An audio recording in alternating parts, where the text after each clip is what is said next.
చిన్న కమెడియన్గా స్టార్ట్ అయ్యి అన్న ఈరోజు రవితేజ గారి పక్కన ఆ స్థాయికి వెళ్ళే అంత టాలెంట్ ఉన్న రవణ మనతో ఉన్నారు. అన్న చెప్పండి, ఎలా అనిపిస్తుంది అవార్డు తీసుకోవడం? చాలా హ్యాపీ.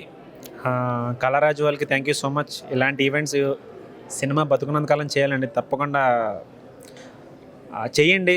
మాలాంటి ఆర్టిస్టులకి ఇలాంటివి చాలా మాకు ధైర్యాన్ని ఇస్తాయి. Thank you so much. Thank you. So ఎలా వెళ్తుంది అన్న లైఫ్? చాలా చిన్నగా స్టార్ట్ చేశారు, ఇప్పుడు చూస్తే ఈ పొజిషన్లో ఉన్నారు. బాగుంది, ప్రస్తుతానికైతే చాలా బాగుంది, ఇంకా ఎదగాలి. సో మీ బెస్ట్ ఫ్రెండ్ అమర్ గారు, సో ఆయనతో బాండింగ్ ఎలా అనిపిస్తుంది మీకు? ఆయన కూడా హీరోగా సినిమాలు స్టార్ట్ చేశారు, సో ఏం చెప్తారు ఆయన గురించి? బావ అంటే బావే, నేను వాడు మా బాండింగ్ వేరు, దాన్ని ఎక్స్ప్లెయిన్ చేయలేదు, నేను దానికి మాటలు కూడా ఉండవు. మీరు కూడా బిగ్ బాస్కి వెళ్ళి ఆలోచనలు ఏమైనా ఉన్నారా? ₹1 ఇచ్చి వెళ్ళను నేను. నెక్స్ట్ ప్రాజెక్ట్స్ ఏంటని ఏమైనా సైన్ చేశారా? సినిమాలు చేస్తున్నాను, ఇంకా చూద్దాం. హోప్ఫుల్లీ వన్ ఫ్రైడే మన పేరు అనిపిస్తే సక్సెస్ఫుల్. మేము అందుకే ఫ్రైడే టాక్స్ అని పెట్టుకున్నాం. So thank you. ఇన్ఫినిటీమ్కి అయినా ప్రాజెక్ట్స్ చేస్తున్నారా మళ్ళీ? చాలా ఉన్నాను, ఎందుకంటే వాళ్ళ ఎంప్లాయీ కాబట్టి రెగ్యులర్ వాళ్ళతో చేస్తున్నాను. సో ఈరోజు నేను ఈ పొజిషన్లో ఉన్నాను కారణం ఇన్ఫినిట్ అని. ఇప్పుడు ఇన్స్టాగ్రామ్ నుంచి చాలామంది ఎక్కువ ఇండస్ట్రీకి వస్తున్నారు, ఈజీ అయిపోయింది ఇండస్ట్రీకి రావడం. బిఫోర్ మీరు ఉన్నప్పుడు అయితే చాలా హార్డ్ వర్క్ చేయాలి, ఒక షార్ట్ ఫిల్మ్ చేయాలి, ఒక మూవీలో చిన్నగా కనిపిస్తే చాలా అనుకుంటాం. ఇప్పుడు ఇన్స్టాగ్రామ్ ద్వారా చాలామంది వైరల్ అవుతున్నారు. సో అలాంటి వాళ్ళందరూ అవార్డ్స్ కూడా తీసుకున్నారు. సో ఇప్పుడు నెక్స్ట్ వచ్చే జనరేషన్కి మీరు ఇచ్చే ఒక ఐడియా అంటే ఏం చెప్తారు? జస్ట్ నేనే సజెషన్ అంటే ఎవరి స్టైల్ వాళ్ళకి ఉంటుంది. సో కష్టపడండి, ఇంట్లో అమ్మ నాన్న మాత్రం బాధపడ్డదు, అంతే. ఇది ఒకటే చెప్తాను. ఇప్పుడు ఏంటంటే హరిహరి వీరమల్ బజ్ స్టార్ట్ అయింది. సో ఒక 2-3 డేస్లో సినిమా రిలీజ్ అవబోతుంది. సో ఎలా అనిపిస్తుంది? Kalyan garu after long time తర్వాత సినిమా రిలీజ్ అవుతుంది. కొద్దిగా టెన్షన్గా ఉంది, కొద్దిగా ఎక్సైట్మెంట్ ఉంది. చూడాలి ఏమవుతుంది, చూడాలి. Okay, thanks for all the best అన్న. Madam hi, first congrats madam. ఎలా అనిపిస్తుంది ఫీల్ మీకు ఒక ఇన్ఫ్లుయెన్సర్గా award? Thank you so much. చాలా సంతోషంగా ఉంది ఈరోజు TSFA అవార్డ్స్కి నేను సెలెక్ట్ అయినందుకు. I'm so happy. So future projects ఏమన్నా మీకు ఏమన్నా డ్రీమ్ రోల్స్ ఉన్నాయి అట్లా చేయాలని? ప్రెజెంట్ ఒక 2 ప్రాజెక్ట్స్ చేస్తున్నాను, అండ్ అప్కమింగ్ ప్రాజెక్ట్స్ ఒక 2 or 3 స్టార్ట్ అవుతున్నాయి. స్పెషల్గా ఈ క్యారెక్టరైజేషన్ చేయాలని అట్లా ఏం లేదు, బట్ నాకు సూటబుల్ ఉంది, ఓకే నేను ఇది చేయగలను అను క్యారెక్టర్ ఏదైనా చేస్తాను. రీసెంట్గా మొత్తం ఇన్స్టాగ్రామ్ ఎక్కువ ఏదైతే ట్రెండ్ అవుతుందో దాన్ని ఎక్కువ అందరూ చాలా ఇన్ఫ్లుయెన్సర్గా తీసుకున్నారు, ఇన్స్పిరేషన్ అవుతున్నారు, వాళ్ళు ఇన్ఫ్లుయెన్సర్స్ అవుతున్నారు. సో ఇప్పుడు నెక్స్ట్ వచ్చే వాళ్ళకి మీరు ఇచ్చే ఏమన్నా మీ సైడ్ నుంచి ఒక మెసేజ్ ఓరియంటెడ్ అట్లా ఏమిస్తారు? ఒకప్పుడు సెలబ్రిటీస్ అంటే ఒక క్రేజ్ ఉండేది, బట్ ఇప్పుడు ఏంటి అంటే కామన్ పీపుల్ కూడా సెలబ్రిటీస్ అయిపోతున్నారు. సో చాలా హ్యాపీగా ఉంది, ఎందుకంటే నార్మల్ వాళ్ళకి కూడా మంచి మంచి అవకాశాలు వస్తున్నాయి. సో వాళ్ళకు కూడా ఎలా రీల్స్ చేయాలి, ఎట్లా ఇన్ఫ్లుయెన్స్ చేయాలనేది కూడా ఒక ఐడియా వచ్చింది. సో ఎక్కడో చిన్న విలేజ్లో ఉన్న వాళ్ళకి కూడా ఈజీగా అసలు ఇన్స్టాగ్రామ్ అంటే ఏంటి, సోషల్ మీడియా అంటే ఏంటి, దాన్ని ఎట్లా యూజ్ చేసుకోవాలనేది తెలిసింది. సో ప్రతి ఒక్కళ్ళు కూడా ఏదైనా ఒకటి మనం స్టార్ట్ చేస్తున్నామంటే అందరికీ యూస్ఫుల్గా ఉండేది అయితే బాగుంటుందని నా ఒపీనియన్. బిగ్ బాస్ 9 స్టార్ట్ అవుతుంది, మీకు ఏమైనా ఇంట్రెస్ట్ ఉందా?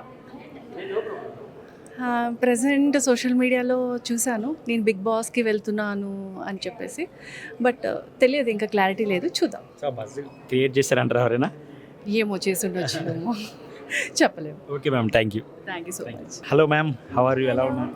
I'm fine, I'm very fine. ఎలా ఫీల్ అవుతున్నారు? ఇన్ఫ్లుయెన్సర్గా అవార్డు తీసుకున్నారు ఒక సాంగ్తో, సో ఎలా అనిపిస్తుంది ఫీల్? నాకు చాలా మంచి అనిపిస్తుంది. నాకు తెలుగు కొంచెం తక్కువ, సో నేను ట్రై చేస్తున్నా. సో నాకు చాలా మంచి అనిపిస్తుంది, అవార్డు దొరికింది. So thank you TSFA, కళారాజ్ media for honouring me such a prestigious award. So మా కోసం ఒకసారి ఆ సాంగ్ పాడతారు? షో, నా గొంతు కొంచెం ఇప్పుడు 2 lines. అమ్మ పాడే జోల పాట అమృతాని కన్న తీయనంట, అమ్మ పాడే లాలి పాట తేనెలూరి పారేరులంట. ప్రాజెక్ట్స్ సైన్ చేశారా మీరు? తెలుగులో అవ్వచ్చు, లాంగ్వేజెస్లో అవ్వచ్చు? అది సీక్రెట్, మా కోసం చెప్పండి. అది సీక్రెట్. ఇప్పుడు రివీల్ చేస్తారా సీక్రెట్ మీరు? చాలా చాలా తొందరగా, very very soon. So right now ఇన్ఫ్లుయెన్సర్స్కి అవార్డు ఇవ్వడం అనేది బెస్ట్ థింగ్. సో మీలాగే చాలామంది ఉన్నారు. సో ఇప్పుడు వచ్చి ఇన్ఫ్లుయెన్స్కి మీరు ఇచ్చే ఒక మెసేజ్ ఓరియంటెడ్ ఏం చెప్తారు? Just keep doing your thing. Don't worry about the result. Just keep working hard. Automatically the results will be in. Thank you. ఇన్స్టాగ్రామ్ని ఒక మామూలుగా వాడలేదు, అసలు ఎలా వాడాలి అలా వాడాలి అని చెప్పేసి చాలామందికి ఇన్స్పిరేషన్గా నిలిచిన యాంకర్ దేవ్ అయితే మనతో ఉన్నారు. ఆయన ఇన్స్టాగ్రామ్ క్రియేటర్ కూడా అవ్వచ్చు. సో చాలామంది తెలిసే ఉంటుంది ఆయన గురించి. దేవ్, ఎలా అనిపిస్తుంది ఈ అవార్డు రావడం? అవార్డు రావడం హ్యాపీగానే ఉంది, కానీ నువ్వు ఇచ్చిన ఎలివేషన్లు దారుణంగా ఉన్నాయి. అంటే నువ్వు హీరోయిన్కి హారతలు కట్టి ఇవ్వచ్చు, గులాబీ పువ్వులు ఇవ్వచ్చు, మేము మాత్రం ఎలివేషన్లో ఇవ్వకూడదా? అదేదో అప్పుడు పొరపాట్లు అయిపోతాయి చిన్న చిన్నవి. I'm happy. నాకు అవార్డు ఇస్తారని నేను అనుకోలేదు యాక్చువల్లీ. మరి ఎందుకు వచ్చావు? ఇది అనౌన్స్ చేసినప్పుడు నేను అనుకోలేదు, ఎక్స్పెక్ట్ చేయలేదు అంట. లిస్ట్లో ఉంటావనా? ఓకే. సో తర్వాత మెయిల్ వచ్చింది అఫీషియల్గా, కనుక్కుంటే ఓకే డన్ ఇస్తున్నారు, నిజంగా అఫీషియల్గా ఇస్తున్నారని తెలిసింది. సో నీ జర్నీ జస్ట్ ఒక ఇన్స్టాగ్రామ్ ఇన్ఫ్లుయెన్సర్గా స్టార్ట్ అయ్యి ఈ రోజు ఇలా అవార్డ్స్ తీసుకునే స్థాయికి వచ్చింది. సో ఏం చెప్తావు? బ్రో నువ్వు ఊరుకో బ్రో, ఏదో పెద్దలా మాట్లాడుతున్నావు, అవన్నీ లేవు. ఆ ఇన్స్పిరేషన్ నా పని నేను చేసుకుంటున్నా, ఫ్లో ఇది రావడం కొంచెం హ్యాపీగా అనిపించింది. కష్టపడితేనే కదా ఈ స్థాయికి వస్తావు, ఇంత ఈ అవార్డు తీసుకుంటావు. సో నెక్స్ట్ వచ్చి జనరేషన్ నువ్వు ఇచ్చే మెసేజ్ అంటే ఏం చెప్తావు? ఒకళ్ళని డిస్టర్బ్ చేయకుండా ఉంటే చాలు, అంతే. జయరామ్ అనే ఒక అబ్బాయితో కలిసి ఒక సాంగ్ కూడా తీసే గోవాలో. సో దాని గురించి ఏమైనా చెప్తావా, లీక్స్ ఇస్తావా? యాక్చువల్లీ అది వాళ్ళు ప్రొడక్షన్ నుంచి కొంచెం ఇది ఉంది. ఆ ప్రొడక్షన్ వాళ్ళు నాన్ డిస్క్లోజర్ తీసుకున్నారు, సో ఎక్కువ మాట్లాడకూడదు ఆ కాంటెంట్ గురించి. సో అందుకని విశ్వక్సేన్ గారు ఆఫర్ ఇచ్చారని చెప్పి చాలా మంది చెప్పేసి ఆ రోజు రీల్ కూడా పెట్టావు. సో దాని గురించి అప్డేట్ ఏమైనా ఇస్తావా? కల్ట్ అని ఒక film. So Vishwaksen himself is doing direction, acting and writing అన్నీ ఆయనే చేస్తున్నారు. సో చాలా ప్రొడక్టివ్ ఫిలిం. ఇప్పటి వరకు తెలుగు సినిమాలో వన్ ఆఫ్ ద వచ్చిన యూత్ ఎంటర్టైనర్స్లో one of the finest film అవుద్ది. జెన్జీ జనరేషన్కి చాలా కనెక్టివ్గా ఉంటుంది అనమాట. విశ్వక్సేన్ గారు మీతో పర్సనల్గా మాట్లాడారా? ఎప్పుడు ఆ రోజు క్యాజువల్గానే ఉన్నాయి, అవన్నీ ఎక్కువ మాట్లాడలేము ఇక్కడ. బట్ కల్ట్ సినిమా మాత్రం అనదర్ లెవెల్లో ఉంటుంది. ఇప్పటి వరకు విశ్వక్సేన్ సినిమాలన్నీ ఒకవైపు ఉంటే ఇది ఒక్కటే ఒకవైపు ఉంటుంది అన్నమాట. బాగా తీస్తున్నారు, చాలా మంచిగా మేకింగ్ అవుతుంది. చాలా పెద్ద పెద్ద సెట్లు వేశారు యాక్చువల్లీ, చాలా పెద్ద సెట్. అంటే విశ్వక్సేన్ గారి ఫిలిమ్స్కి ఇప్పటి వరకు అయిన దాంట్లో ఇదే కొంచెం కాస్ట్లీయెస్ట్ సెట్ అన్నమాట. సెట్ వరకు కాస్ట్లీయెస్ట్ సెట్ అది. ఇక్కడ చూసిన హరిహర వీరమల్లి బజ్జే ఉంది మొత్తం అంతా. సో 2 రాష్ట్రాల్లో వచ్చి మొత్తం ఇండియాలోనే హరిహర వీరమల్లి బజ్ రిలీజ్ అవుతుంది. సో ఎలా ఉండబోతుంది సినిమా? చాలా మంది ఎక్స్పెక్టేషన్స్ పెట్టుకున్నారు Pawan Kalyan garu after long time సినిమా చేయబడు. సో నువ్వేం చెప్తావు? నేను కూడా ఈగర్లీ వెయిటింగ్ వాళ్ళతో పాటు చూడటానికి. 5 years కదా, మోర్ ఓవర్ పిఎస్పీకే గారు కంబ్యాక్, డిప్యూటీ సీఎం అయిన తర్వాత ఇదే ఫస్ట్ సినిమా అనుకుంటా. సో ఈగర్లీ వెయిట్ చేస్తున్నాను చూడటానికి. సో ఇన్స్టాగ్రామ్ నుంచి ఇప్పుడు చాలామంది ఇన్ఫ్లుయెన్సర్స్ ఎక్కువ అయిపోయారు. ప్రతి ఒక్కళ్ళు చిన్నగా ఒక రీల్ చేయడం, వైరల్ అవ్వడం, మళ్ళీ వచ్చి ఒక మూవీ చేయడం, ఏదో ఒకటి అట్లా చాలా ఈజీ అయిపోయింది. సో మీరు కష్టపడినప్పుడు ఇప్పుడున్న సిచ్యువేషన్లో చాలామందికి ఆఫర్లు కూడా ఈజీగా వచ్చేస్తున్నాయి. సో నెక్స్ట్ వచ్చి జనరేషన్ ఇచ్చే మెసేజ్ ఏంటి? నేను మెసేజ్లు ఇచ్చినంత పెద్దవాడు నాలేదు, కానీ కంటెంట్ క్రియేట్ చేయాలి. కొంచెం క్వాలిటీ కంటెంట్ ఉంటే అందరూ చూస్తారు అంతే.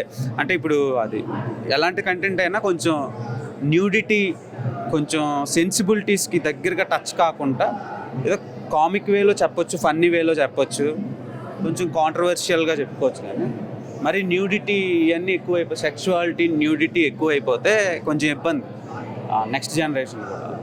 Thank you Dev, all the best. Right now అయితే మనతో అసలు ఒక టాప్ రీసెంట్గా సాంగ్ కూడా బాగా వైరల్ అయింది. సో మేడం ఇంట్రడక్షన్ అవసరం లేదు, డైరెక్ట్ ఆమెతో సాంగ్తోనే స్టార్ట్ చేద్దాం. మేడం హౌ ఆర్ యూ, ఎలా ఉన్నారు? చాలా బాగున్నానండి, మీరు ఎలా ఉన్నారు? Fine madam, fine madam. So పాటతోనే స్టార్ట్ చేయండి. ఓ పిల్లగా వెంకటేష్ చూడక పోతుంటావో, కానక పోతుంటావో, నా పిల్లగా వెంకటేష్ చూడక పోతుంటావో, కానక పోతుంటావో. సో ఎలా అనిపిస్తుంది అసలు ఇంత సడన్గా ఒక్క సాంగ్కి ఇంత క్రేజ్ మొత్తం వరల్డ్ వైడ్ మొత్తం ఊపేసింది? సో ఎలా అనిపిస్తుంది ఫీల్ మీకు? అంటే ఓ పిల్లగా వెంకటి సాంగ్ నేను రాసుకొని నేను పాడిన సాంగ్ అది. అంటే మనం రాసిన దానికి గుర్తింపు వస్తే ఇంకా మనం చెప్పలేము కదా. అందులోనూ నేను రాసుకున్న పాట అయినా, వేరే వాళ్ళు రాసిన పాట అయినా, రాను బొమ్మాయికి, వన్నెలాడి, గుట్ట కింద గుంపు చెట్ల నిండా, అంటే అన్నీ హిట్సే వచ్చినాయి. థ్యాంక్ యూ సో మచ్ నిజంగా అందరికీ. ఈ ఇయర్ నిజంగా బ్లెస్ చేస్తుందనే చెప్పొచ్చు నన్ను. సో ఎలాంటి ఆఫర్స్ వచ్చినాయి మీకు? టాలీవుడ్ నుంచి అవ్వచ్చు, వేరే లాంగ్వేజెస్ నుంచి అవ్వచ్చు? వేరే లాంగ్వేజెస్ అంటే తమిళ్లో కూడా పాడున్నా సాంగ్స్. వేరే తమిళ్ వాళ్ళు కూడా మన ఫోక్ లాగానే చేయించుకుంటాను అనమాట. అక్కడ వాళ్ళకి తమిళ్లో కూడా వాడున్న సాంగ్స్. అండ్ ఓ పిల్లగా ఇంకటి కూడా తమిళ్ వర్షన్లో వాడున్నాను నేను. జస్ట్ ఇలాంటి ఇన్ఫ్లుయెన్సర్స్కి అవార్డు ఇవ్వడం, సో ఎలా ఫీల్ అవుతున్నారు మీరు? అంటే మేము ఎక్కడి నుంచో వచ్చిన వాళ్ళం మామూలుగా. అక్కడున్న మాకు ఒక యూట్యూబ్లో సాంగ్ హిట్ అయినా, డ్యాన్స్ పరంగా అయినా, యాక్టర్ పరంగా అయినా హిట్ అయితే ఒక గుర్తింపు జనాల నుంచి వస్తుంది. దాన్ని వీళ్ళు రికగ్నైజ్ చేసి ఇవ్వడం అనేది నిజంగా గ్రేట్ అసలు. థ్యాంక్ యూ సో మచ్ నిజంగా. జర్నీలో మీ హస్బెండ్ సపోర్ట్ ఎలా ఉంటుంది? ఆయన మీతో అన్ని షేర్ చేసుకుంటారా? మీరు కూడా చెప్తారు అన్నీ? అంటే నేను వెళ్ళిన ప్రతి చోటుకైనా, పాడే దగ్గరైనా, ఎక్కడైనా మా ఆయన ఉంటాడు. రైట్ ఇప్పుడు కూడా ఉన్నారు ఇక్కడే. మా ఆయన సపోర్ట్ లేకపోతే నేను ఇక్కడైతే లేను నిజానికి. ఎవరికి కూడా ఆయనకే. సో ఫ్యూచర్లో ఎవరికైనా డ్రీమ్స్, ఒక సాంగ్ రాయాలని ఉంటుంది, సింగ్ చేయాలని ఉంటుంది, సో అలా ఎవరైనా ఉన్నారా మీకు? ఆబ్వియస్గా పాడతాం, ఆయన కోసమే పాడతాం. ఇండస్ట్రీ పరంగా హీరోస్ కావచ్చు, లైక్ అట్లా ఫేవరెట్ డైరెక్టర్స్ ఉంటారు అట్లా. అట్లేం లేదండి, నాకు అట్లా రాయాలని ఏం లేదు. బెస్ట్ ఫోక్ సాంగ్స్ రాయాలి, జనాలను ఎంటర్టైన్ చేయాలంటే. Okay ma'am, thank you.